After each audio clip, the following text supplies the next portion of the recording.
Muchas gracias, buen día. Espero que me escuchen. Sí, te escuchamos. Gracias por la invitación. Muchas gracias, Billy. Comenzar justamente a este martes, a este día martes 16 de noviembre. ¿Cómo se encuentran los y las familiares, las personas que han perdido a un ser querido por un asesinato en un lugar en donde se debía garantizar sus derechos? Sabemos que la Secretaría de Derechos Humanos ha generado algunos protocolos para mejorar hacia el acceso de información, la presencia de las personas. La veíamos incluso que cerraban una de las vías hacia los exteriores, ¿no es cierto?, del centro penitenciario, y también en donde se encontraban en esta identificación de los cadáveres. ¿Cómo se encuentran los y las familiares de las personas asesinadas en el día viernes y sábado? Sí, sin duda, esta nueva situación, porque es recurrente, eh, nos ha provocado mucha angustia. Y eso pensando en lo que hemos recogido por parte de las familias de los fallecidos y de familias quienes también tienen personas en prisión y que temen por su vida en este contexto.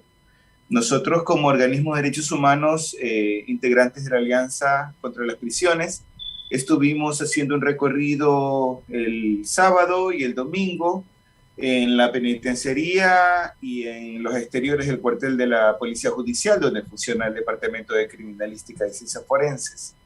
A propósito de lo que esperábamos que hagan en las instituciones públicas que digamos, están comprometidas y obligadas a intervenir y dar información y sobre todo certezas.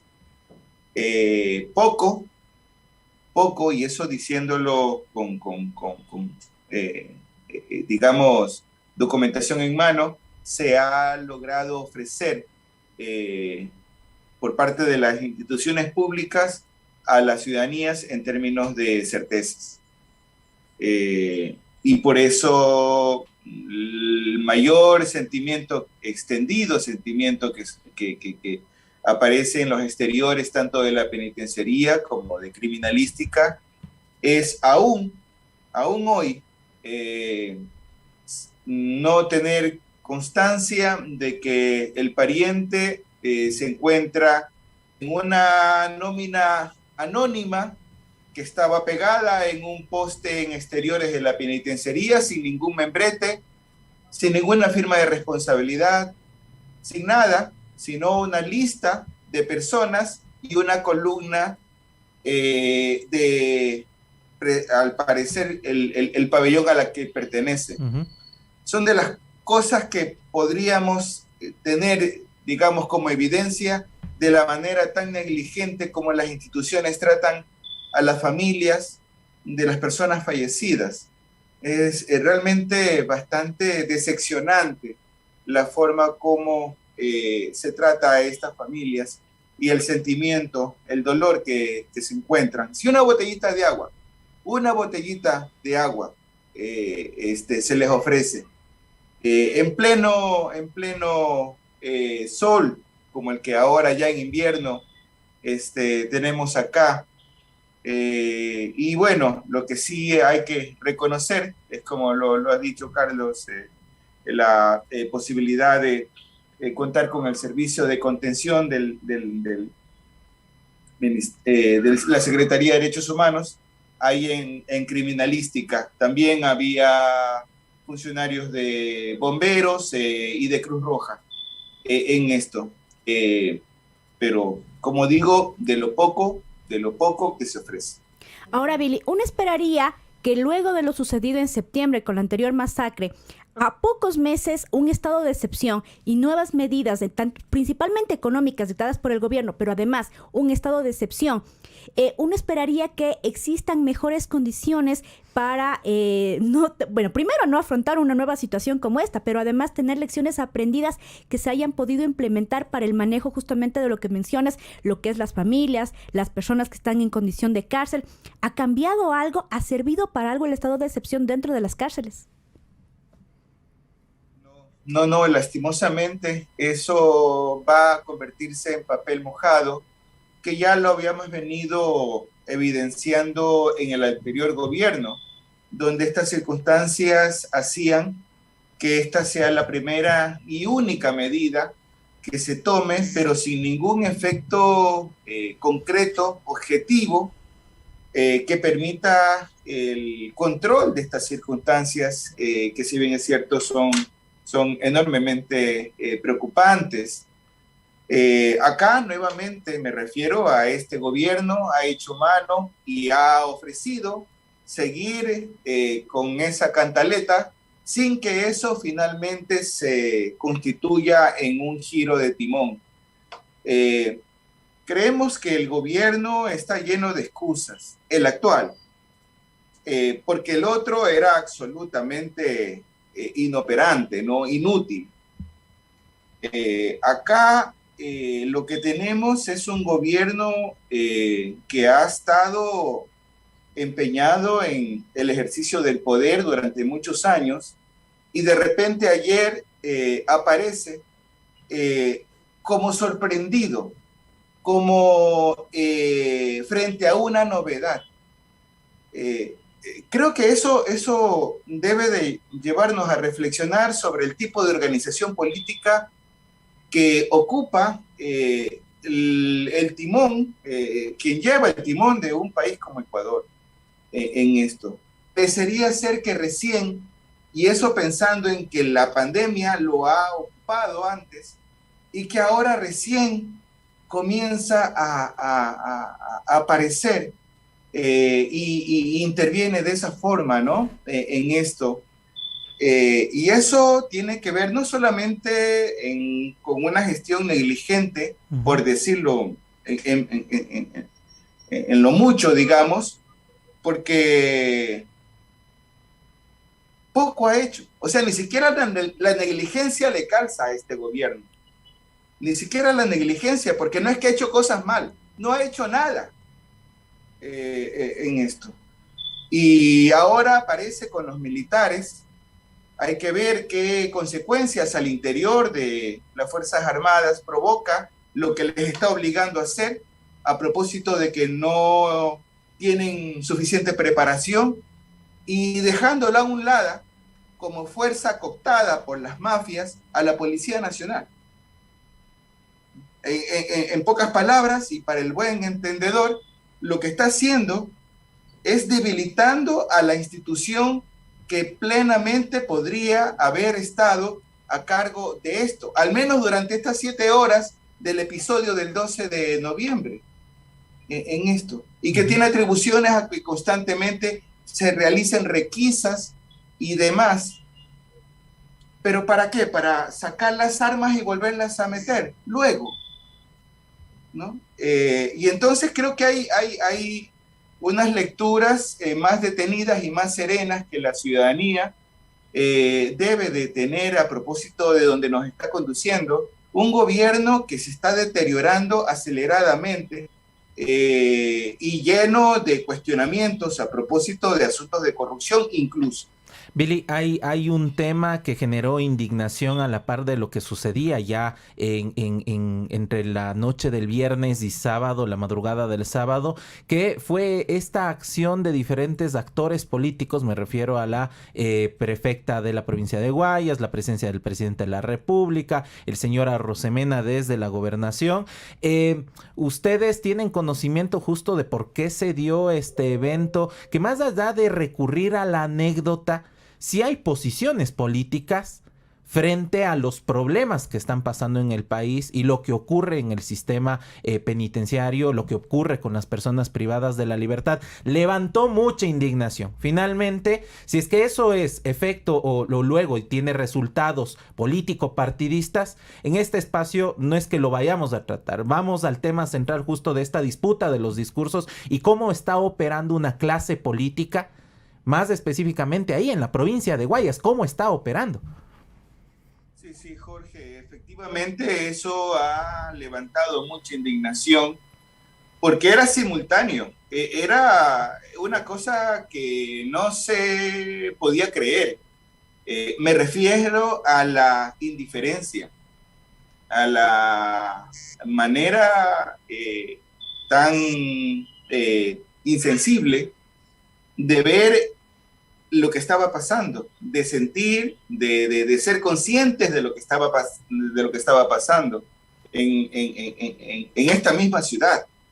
En esto. Ya habíamos percibido algo más o menos similar cuando, a propósito de lo ocurrido el 28 de septiembre, 119 fallecidos, uno de los hechos más sangrientos ocurridos en esta ciudad, uno de los, definitivamente el más sangriento ocurrido en la historia penitenciaria del Ecuador, y uno de los más sangrientos en América Latina. Y la alcaldesa de esta ciudad, en su discurso a propósito de las fiestas de la ciudad, no hace ni siquiera mención a este hecho atroz. No es parte de su mirada, ni siquiera un pésame para estas familias que son víctimas de algo que nunca debió haber ocurrido y que tiene responsabilidades estatales absolutamente objetivas. Nada. Y esa ha sido la manera como esta clase política, el gobierno y el Estado en su conjunto ha venido mirando esto. A estas familias y a las personas privadas de la libertad se las trata con la punta del pie. Así, de forma segregativa, de forma absolutamente y es eso lo que básicamente más indigna en esto.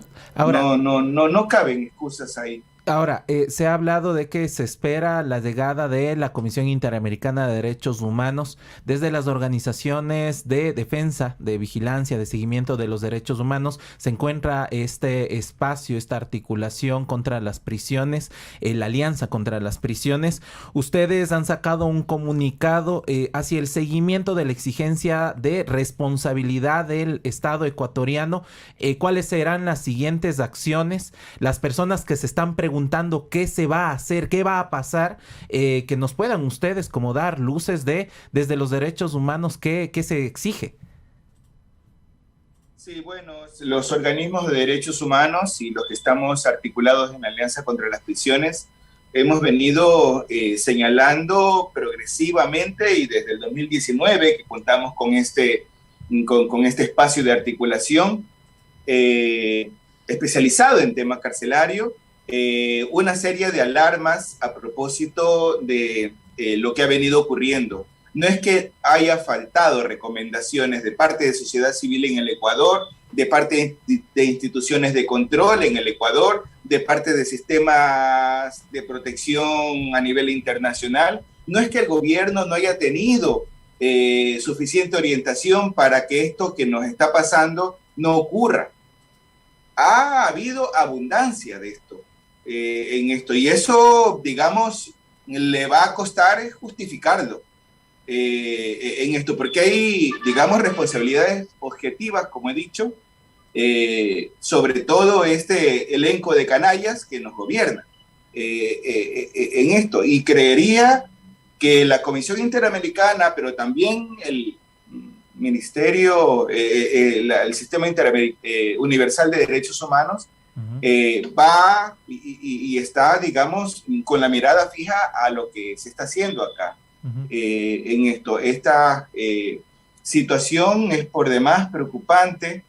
Vemos que con lo ofrecido, poca fortuna tendríamos. Fíjese que como píldora de sanación se ofrece la conformación de una comisión de intervención hace poco, por disposición del gobierno, pero se le encarga a la Defensoría del Pueblo, una institución que está pasando por un proceso de transición y está tremendamente debilitada para presidir esta comisión. Y por otro lado, simultáneamente señala a la Corte Constitucional casi como que le ha atado las manos al gobierno para que no actúe. Ese son el tipo de respuestas que el gobierno está dando. Y que obviamente vamos a reclamar ante estas instancias, pero también a nivel interno y ya. Desde ahora se han desarrollado una serie de quejas encabezadas por las familias de las víctimas y a los de forma directa, pero también con apoyo de organismos de derechos humanos, hacia operadores de justicia, hacia autoridades de gobierno, en relación a lo que pasó el 28 y el 12. Y justamente, perdón Billy, ahí te interrumpo porque queríamos justamente conocer la situación de las familias, porque sabemos que uno de los pabellones atacados fue el pabellón transitorio, donde hay gente de pronto que no tenía sentencias todavía, que estaba en condiciones jurídicas complicadas. Entonces, ¿qué ahorita están demandando esas familias? Sí, fíjese que ahí hay casos realmente especialmente, pero muy especialmente lamentables, ¿no? El de Víctor Guayes, defensor del agua, detenido en las manifestaciones de octubre, que por suerte ya aparece como hecho indignante el caso de Víctor, que el día domingo hablaba con la hija, y obviamente una mujer que, digamos, describía a su padre como una persona que ni siquiera podía firmar por su condición cultural en esto. Y detenido en una prisión lejana de su lugar natural, porque ellos son de la SUAY, y sin ninguna posibilidad para reponer eso, porque se lo criminalizó. El Estado lo criminalizó a Víctor, y el Estado luego lo ha asesinado en el pabellón 2, que efectivamente reunía ese tipo de población que no son pues los digamos personas de alta peligrosidad, son incluso consumidores de sustancias de poca cuantía. Hay también el caso, el 28, de Leonardo González, un chico de Bastión Popular, muy talentoso artista, muy reconocido por el ambiente de la cultura urbana musical acá, que estaba por 6 porros. Estaba en prisión por 6 porros. Y debió haber sido liberado 4 meses antes de la masacre. Y Vanessa, su esposa, una jovencita, había estado rogándole al juez para que le dé la libertad. 4 meses. Ahora el juez está, digamos, en proceso de investigación, acusado por el CDH de negligencia judicial. Y Leonardo fue asesinado el 28 de septiembre, junto a las otras 119 personas. Esos son el tipo de víctimas que nos está dejando. No son altos, digamos, líderes mafiosos o los que están, digamos, detrás de estos grupos que tienen en condición de rehén al resto de la población. O sea, las víctimas son de este tipo, tienen este perfil. Y eso nos tiene que quedar muy claro. Y justo para cerrar, sabemos que luego continuarás con más entrevistas. ¿Cómo ha tomado la población de los sectores y de los barrios populares este desangramiento? No sé cómo llamarlo, pero finalmente es una herida directa hacia ese sector, porque las vidas que se están perdiendo pertenecen a esos sectores populares de la ciudad de Guayaquil y de estos otros lugares del país. ¿Cómo han tomado, por ejemplo, el anuncio de estos 7 puntos que parecen algo bastante etéreo del presidente de la República frente a acciones concretas? Sí. Hay mucho dolor, indignación y trauma también en las comunidades por esto. Y hay comunidades también que están mucho más afectadas en realidad. Una colega periodista que había hecho un recorrido buscando testimonios de familiares de personas fallecidas. Decía que llegaba a una comunidad preguntando por uno, pero lo referían a otro que vivía en la cuadra siguiente, y ese le señalaba que en la cuadra de atrás había otro caso y así. Es decir, que esto se ha sentido mucho en las comunidades. Hay mucha afectación y lastimosamente una acción del Estado que es la que más indigna en realidad. Bueno, muchísimas gracias. Agradecemos tu presencia, Billy. Igual, vamos a dar seguimiento. Nos quedan algunas preguntas, sobre todo estos protocolos de la identificación de cadáveres, de personas que fallecieron, de que fueron asesinadas. En un primer momento se habló de 61, luego se habló, bueno, se han hablado como de varios números que están, que no están, y finalmente también esto evidencia falencias del registro y porque fácilmente desde la cárcel podían haber generado un listado de cuántas personas se encuentran, los nombres, pero aparentemente ni siquiera esos datos lo comparten a los y las familiares. Vamos a dar seguimiento, agradecemos el acompañamiento que está haciendo la CDH desde Guayaquil y la Alianza contra las Prisiones. Gracias, compañeros y compañeras.